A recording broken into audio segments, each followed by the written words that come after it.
algunos aspectos del conocimiento didáctico y pedagógico.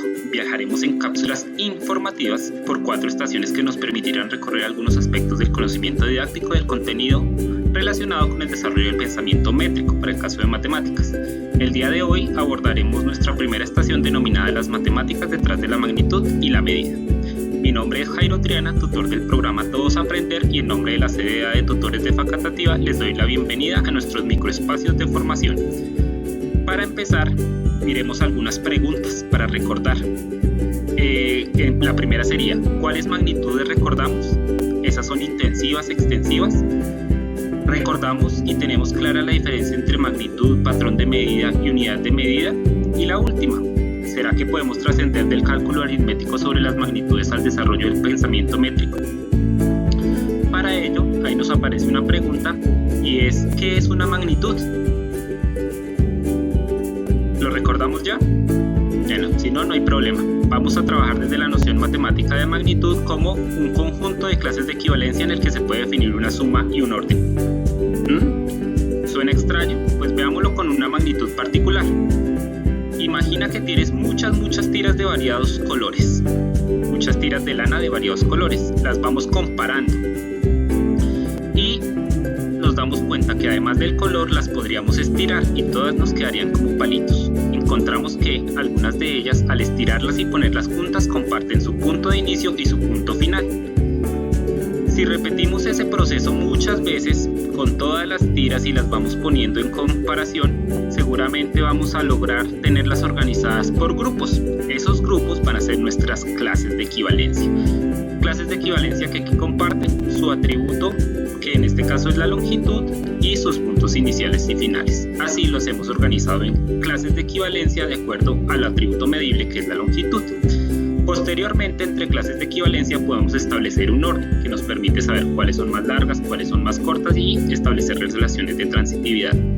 Y finalmente la suma que es poder juntar dos elementos de una clase cualesquiera de equivalencia y obtener un elemento correspondiente a otra clase de equivalencia del mismo conjunto de magnitud y poderlo hacer también en el sentido opuesto. A continuación vamos a hablar sobre el desarrollo epistemológico de la magnitud y su medida, hecho que nos va a permitir de pronto entender por qué no es tan transparente para los estudiantes trabajar sobre conversiones, sobre medición, a usar instrumentos de medida, y que de pronto nos permite llevar la reflexión un poco más al fondo, al trasfondo social y cultural de la medida. Para ello, pues, en el desarrollo epistemológico de la magnitud y su medida tenemos varias fases. La primera de ellas es que es necesario identificar el atributo común que sea medible, luego pasar a un tipo de comparación directa de ese atributo, que es como ejemplo lo podemos tener con las regletas de Cushing, la comparación que hacen los niños en el juego libre, sin asignación de ningún tipo de numeración, que a veces caemos en el error de asignarles los valores numéricos inicialmente cuando usamos este material.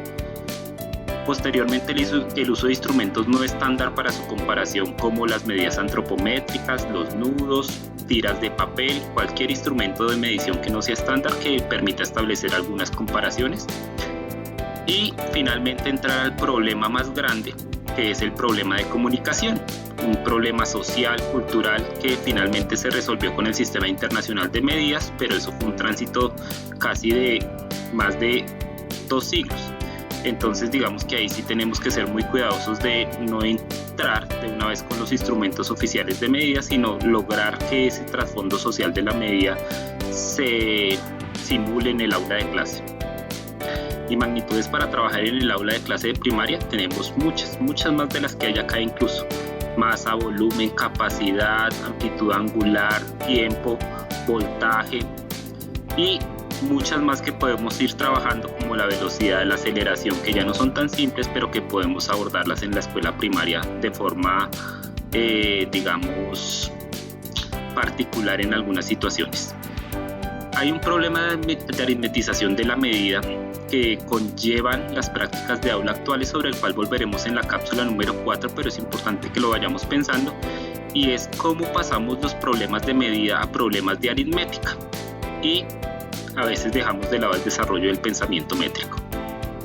Bueno, hasta aquí va nuestra cápsula, pero tenemos que alistar el equipaje para nuestra próxima estación.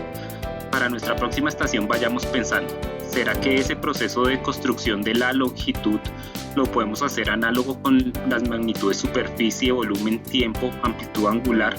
¿Y cómo podríamos hacer esa reconstrucción o cómo la hemos hecho en el aula de clase? Y la segunda, una lista de situaciones que demanden el uso de la medición y que puedan ser usadas por los niños y sus familias en las casas. ¿Cuáles serían esas situaciones, esos entornos en los que el estudiante puede trabajar la medición actualmente? Y para la reflexión profesional, una última frase. Se las dejo ahí para que la lean. Nos habla sobre la sustitución de saberes de la aritmética en la medición. Esta autora recopila en un libro muchísimas reflexiones importantes sobre la didáctica de las matemáticas. En cualquier momento me dicen y yo les facilito ese texto. Muchísimas gracias por su tiempo, profes, y nos veremos en nuestra próxima cápsula.